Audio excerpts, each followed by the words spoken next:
Very good evening. Praveen చెప్పినట్టు ఒక గౌరవాన్ని తీసుకొచ్చే సినిమా ఇది. త్రివిక్రమ్ గారి రచనాబలం, దర్శకత్వ ప్రతిభ అన్నీ మనకి ఆల్రెడీ తెలిసినవే. బట్ ఆయన ఆడియో ఫంక్షన్లో చెప్పినట్టు ఓ పట్టుదలగా ఆయన ఈ సినిమా తీశారని అనిపిస్తుంది. నార్మల్గా నేను పెద్ద రసికుడిని కాదు, సినిమా చూసేటప్పుడు టైట్ లిప్డ్గా ఉంటాను, అలా మౌనంగా గంభీరంగా చూస్తూ ఉంటాను.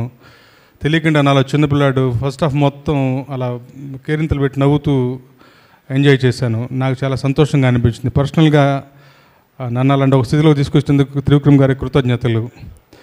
నిజంగా చాలా ఆయన బ్రిలియన్స్కి అద్దం పట్టే సినిమా. చూడటానికి సింపుల్గానే ఉంటుంది. షాంపూ బాటిల్ సీను ఎంతగా నచ్చిందంటే అంతగా నచ్చింది. చిన్న చిన్న విషయాలు. ఫస్ట్ సాంగ్లో నేను క్యాజువల్గా రాశాను, కళ్ళాపి చల్లాలి రాయిందే గంగమ్మ మంగమ్మ అని చెప్పేసి. మంగమ్మ అనగానే మంగమ్మ క్యారెక్టర్ అలా వెళ్దామని ముందుకు వెళ్తుంటే సమంత గారు వెనక్కి లాగుతారు. ఇలాంటి చిన్న చిన్న విషయాలు చాలా అంటే సినిమాకి ఒక ఆథెంటిసిటీని సంపాదించి పెడతాయి, ఒక గౌరవాన్ని సంపాదించి పెడతాయి, ఒక డీటెయిలింగ్కి పెద్దపీట వేసి కూర్చోబెడతాయి. అలాగే క్యారెక్టర్లో ఒదిగిపోయిన నరేష్ గారు, రావు రమేష్ గారి క్యారెక్టరైజేషను చూసేట్టుగా నమస్కారం పెట్టించుకోవడం అయితే సార్కాసిస్ట్. అసలు ఆయన క్యారెక్టర్ ఏంటనేది మొదటి డైలాగులోనే ఆ లైబుల్ తీసేసి బగబలిసింది అనుకుంటారని డైలాగ్. ఇలా చెప్పుకోవాలంటే ప్రతి ఐటెం చాలా చాలా చాలా కొత్తగాను గొప్పగాను ఆయన మనసు పెట్టి తీసినట్టు మనకు నిదర్శనంగాను కనిపిస్తూ ఉంటుంది. ఇలాంటి ఒక మంచి సినిమాను అందించినందుకు రాధాకృష్ణ గారికి, ఆయనకి త్రివిక్రమ్ గారికి వెనుదనుగా నిలబడినందుకు రాధాకృష్ణ గారికి మనం ప్రేక్షకులందరి తరపున కృతజ్ఞతలు చెప్పుకోవాలి. ఇకపోతే వాళ్ళ మ్యూజిక్ మిక్కీ జయమేర్ గారు వాళ్ళు ఇక్కడ లేరు, ఆయన హాలిడేయింగ్లో వేరే దగ్గర ఉన్నారు. సో ఆయన తరపున కూడా మాట్లాడేస్తాను. డెఫినెట్గా 5 పాటలు సోదరుడు కృష్ణ చైతన్య ఒక పాట రాశాడు, నేను 4 పాటలు రాశాను. ఇవాళ రోజున సినిమా ఒక సూపర్ హిట్ అవ్వడానికి నాంది వాచకంగా నా గురించి కాదుగా,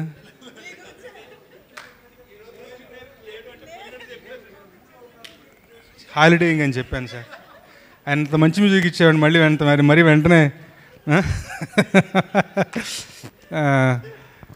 సో మిక్కీ గారి కంట్రిబ్యూషన్ చాలా ఎక్స్ట్రాడినరీగా ఉంది. రీ రికార్డింగ్లో కూడా చాలా ఇదిగా, అంటే చాలా గంభీరంగా ఉండే మనిషి, ఒక సైలెంట్గా ఉండే మనిషి. రీ రికార్డింగ్ చాలా సరదాగాను బాగా చక్కగా ఉంది. మేము రాసినటువంటి 4 పాటలు, చైతన్య రాసినటువంటి ఇంకో పాట, అన్నీ ఇవాళ రోజున ఆడియో చాలా మంచి ఒక నాందివాచకంగా సినిమా రిలీజ్కి ఒక శుభసూచకంగా ఉంటుంది. అలాగే ఆడియో రిలీజ్ అయినప్పటి నుంచి ఇవాళ వరకు ఇప్పుడు వస్తూ కూడా ఎఫ్ఎంలో వింటూ వస్తున్నాను. వెళ్ళిపోక శ్యామల, నా వసంతం అన్నీ మారుమోగిపోతున్నాయి. ఏదైనా కానీ సినిమా అన్న క్యాన్వాస్ ద్వారానే మాలాంటి వాళ్ళకు కూడా ఉనికి మంచి పాట రాశారన్న పేరు. సో మంచి పాట రాసినప్పటికీ అది ఎక్కడ ఏ ప్రాజెక్ట్లో ఉందని కూడా చాలా మ్యాటర్ అవుతుంది. పర్సనల్గా ఇలాంటి మంచి పాటలు నాతో రాయించుకున్నందుకు, రాసేటప్పుడు మాట సహాయం చేసినందుకు, ఒక డైరెక్షన్ ఇచ్చినందుకు, పాటలు కూడా నిజంగా త్రివిక్రమ్ గారి డైరెక్షన్ ఎప్పుడు నాకు ఉపయోగపడుతుంది. ఇలా రాద్దాం, ఈ పద్ధతిలో రాద్దాం, ఒక కొత్త రకం పోయిటరీ రాద్దాం, ఇలాంటి సౌండింగ్లో నా సమస్తం, ఇలాంటి ఒక సౌండింగ్ ఆయన చెప్పింది. సో వెళ్ళిపోక శ్యామల పాటలో కూడా చివరిలో ఒక మాట అన్నారు. నేను మొత్తం రాసిన పాట ఒక ఎత్తు, ఆయన అన్న ఒక మాట ఒక ఎత్తు.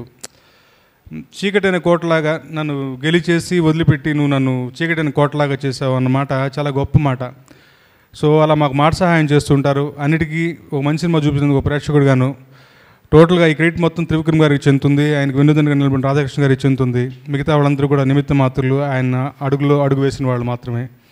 తర్వాత ఈ వేసవి సెలవులకి ఒక గొప్ప సినిమా మనందరికీ అందించినందుకు ప్రేక్షకులందరి తరఫున ఒకసారి కృతజ్ఞతలు తెలుపుకుంటూ, ఇలాంటి ఒక మంచి సినిమాలో నన్ను భాగస్వామ్యం చేసినందుకు, ఇంతసేపు మాట్లాడించినందుకు కృతజ్ఞతలు తెలుపుకుంటూ సెలవు తీసుకుంటాను. Thank you so much sir.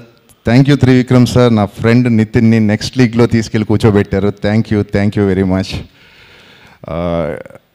Particular Nithin గురించి కొంచెం మాట్లాడాలి సార్. నేను టేక్ 2 minutes. ఈ మూవీ స్టార్ట్ అయినప్పటి దగ్గర నుంచి ఇట్స్ మోర్ ఈ ఫిలిం ఎంత ఇంపార్టెంటో నితిన్కి తెలుసు, అందరికీ తెలుసు యాక్చువల్గా.